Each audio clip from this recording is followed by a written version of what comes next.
Halo semuanya, balik lagi sama kita. Hari ini kita mau bongkar sebuah inovasi yang jenius banget. Dan idenya itu berawal dari pertanyaan yang sebenarnya cukup simpel.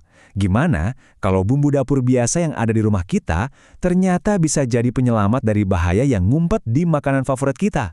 Coba deh bayangin, kalian lagi nikmatin semangkok bakso yang kelihatannya enak banget, kenyal, gurih. Wah, pas banget kan? Tapi pernah kepikiran nggak sih, apa yang bikin teksturnya bisa sekenyal itu? Dan apakah rahasia di balik kekenyalannya itu beneran aman buat kita? Oke, mari kita mulai dari sini. Bahaya pertama yang mau kita ungkap, ini tuh seringnya nggak kelihatan loh. Ngumpet rapi di salah satu makanan yang paling kita suka. Nah, ini dia nih, biang keroknya, boraks. Sebenarnya ini tuh bahan kimia yang harusnya dipakai buat pengawet kayu atau pembersih. Tapi ada aja oknum pedagang yang nakal yang pakai ini biar tekstur baksonya jadi sempurna. Jelas ini ilegal dan bahaya banget buat tubuh kita. Nah, yang bikin miris tuh kontrasnya. Di satu sisi, tujuannya kelihatannya sepele banget.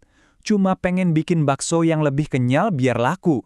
Tapi, di sisi lain, harga yang harus kita bayar sebagai konsumen itu mahal banget. Kesehatan ginjal dan hati kita bisa rusak parah-parah. Ini pertaruhan yang sama sekali nggak sepadan, kan? Eits, tapi gimana kalau solusinya ternyata udah ada di dapur kita dari dulu? Yuk kita beralih ke bagian berikutnya, dan sambutlah kunyit, sang pahlawan tak terduga dalam cerita ini. Ini tuh kayak trik sulap kimia yang simpel tapi jitu banget. Jadi kunyit itu kan punya zat namanya kurkumin yang bikin warnanya jadi kuning cerah. Nah, ketika kurkumin ini ketemu sama boraks, terjadilah reaksi kimia yang menghasilkan senyawa baru namanya roseosianin. Dan lihat deh warnanya, jadi merah bata. Sebuah tanda peringatan alami yang jelas banget. Oke, berarti gampang dong. Tinggal celupin kunyit, kalau warnanya berubah merah, masalah selesai kan? Ternyata ceritanya jadi sedikit lebih rumit dan jauh lebih menarik dari itu. Nah, ini yang membawa kita ke tantangan berikutnya. Kita butuh metode yang lebih bisa dipegang, lebih bisa diandalkan daripada mata kita sendiri, yang kadang bisa nipu. Ini dia masalah utamanya.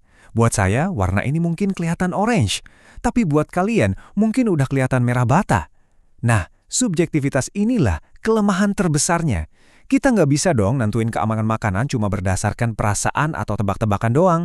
Jadi, daripada kita debat soal warna, mending kita ukur sesuatu yang pasti. Cahaya. Ini prinsip fisika yang sangat dasar.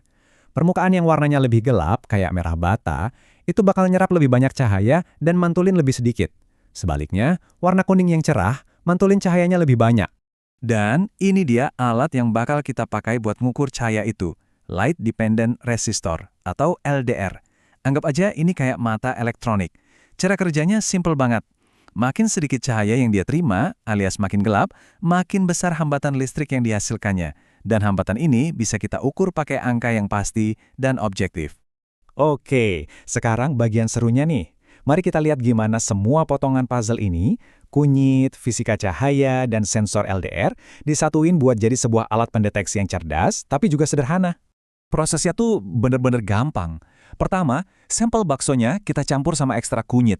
Terus, sampelnya ditaruh di dalam kotak hitam biar nggak ada gangguan cahaya dari luar. Sebuah lampu LED putih nyorot ke sampelnya, dan sensor LDR kita pasang buat nangkep cahaya yang dipantulin. Terakhir, tinggal kita ukur hambatannya. Simple, tapi berilian. Dan inilah dia momen pembuktiannya. Semua teori dan persiapan tadi, muaranya ke sini. Apakah alat ini beneran seefektif yang kita harapkan? Yuk kita lihat datanya langsung. Wow, lihat deh perbedaannya di grafik ini. Jomplang banget kan? Sampel A yang aman tanpa boraks hambatannya rendah, cuma 200 ohm. Sampel B yang dikasih boraks sedikit langsung naik jadi 550 ohm. Dan sampel C yang berbahaya hambatannya loncat sampai 1200 ohm. Angkanya benar-benar nggak bisa bohong. Tabel ini merangkum semuanya dengan sempurna. Sampel A warnanya kuning cerah, hambatannya 200 ohm, artinya aman.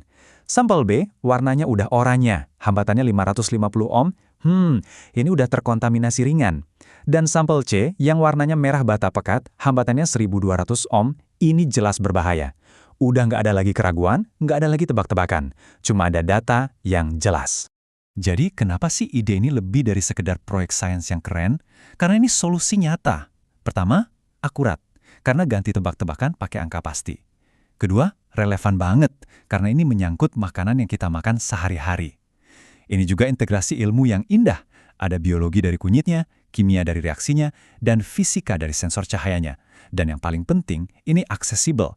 Bayangin, alat kecil ini bisa dibuat murah dan dibawa-bawa ke pasar buat ngetes langsung. Keren banget kan? Pada akhirnya, semua ini tuh intinya cuma satu ide kuat yang terangkum di kalimat ini. Tujuannya adalah untuk memberdayakan kita, baik konsumen maupun pengawas, dengan sebuah kepastian. Nah, sebuah pertanyaan buat kalian renungkan. Inovasi sederhana apa lagi ya yang bisa kita ciptakan dari benda-benda di sekitar kita untuk menyelesaikan masalah-masalah besar? Sampai jumpa di bahasan berikutnya.